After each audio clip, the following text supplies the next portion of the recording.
Every time Governor Davis takes the stage, he's hit with a rush of excitement.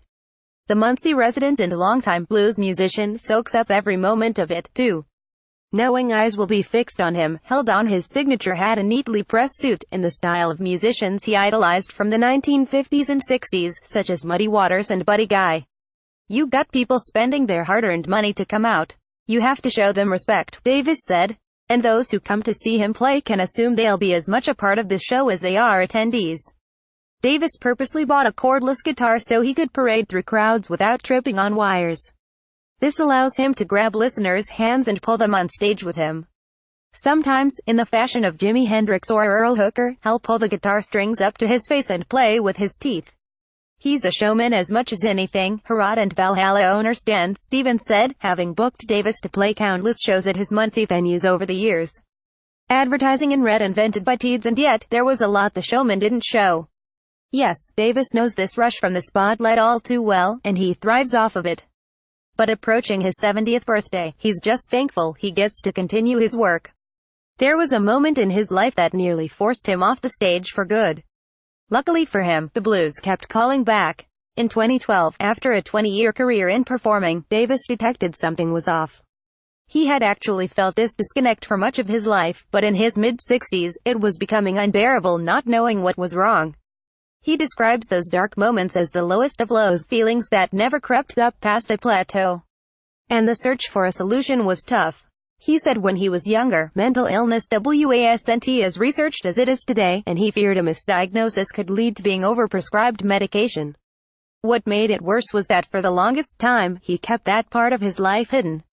His aunts saw him being happy on stage. Yet what they didn't know is that when the music stopped, and those feelings emerged, Davis preferred to be alone. I really got to understand other artists who committed suicide or took S, he said. He admits he could have been in the same boat, given his upbringing in Chicago and the big city temptations. But Davis always found music to be his escape of choice. He said at his peak, he was so busy, it was nearly impossible for him to sit around and allow those low feelings to take over. That was, until those feelings became unbearable, and music could no longer mask them. Still unaware of what was wrong, Davis became overwhelmed. So he took a hiatus from the stage. Ironically, thanks to the cleared schedule, Davis had time to pause, reflect and figure out the problem, probably saving his future in music. He was diagnosed with type 2 bipolar disorder, which the National Institute of Mental Health defines as a pattern of depressive episodes and hypomanic episodes, but not the full-blown manic episodes like that of type 1. He began regularly seeing a therapist. He talked to experts and got treatment.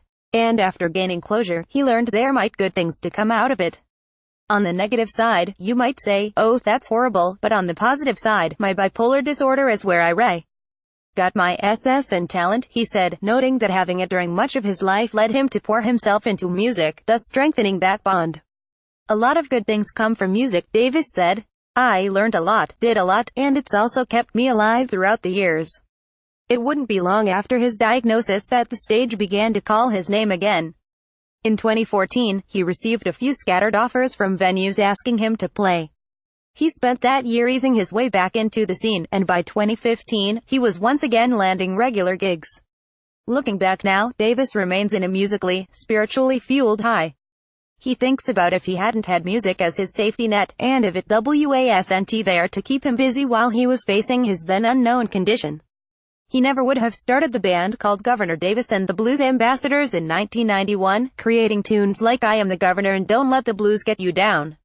He never would have opened for notable artists like KC and the Sunshine Band, Otis Clay and Bobby Rush. He never would have experienced his 6-week tour in Europe through parts of Scandinavia, nor appeared in television commercials for outlets like Meyer and Kodak. But he did. Music not only gave him a lavish life, it simply gave him a life. And to him, God did the rest. I became a musician, not because I wanted to, he said. Because faith put me in that path. The hard times, like his bipolar disorder, weren't roadblocks. Just short detours. And like always, Davis will be soaking up every minute he can in the spotlight. I didn't think I was going to have any more birthday celebrations, Davis said. Then, he smiled. Until I made it to 70. The Star Press, http://tspne.ws/291nd___. Information from The Star Press, http://www.thestarpress.com. This is an AP Indiana Exchange story offered by the Terre Haute Tribune Star.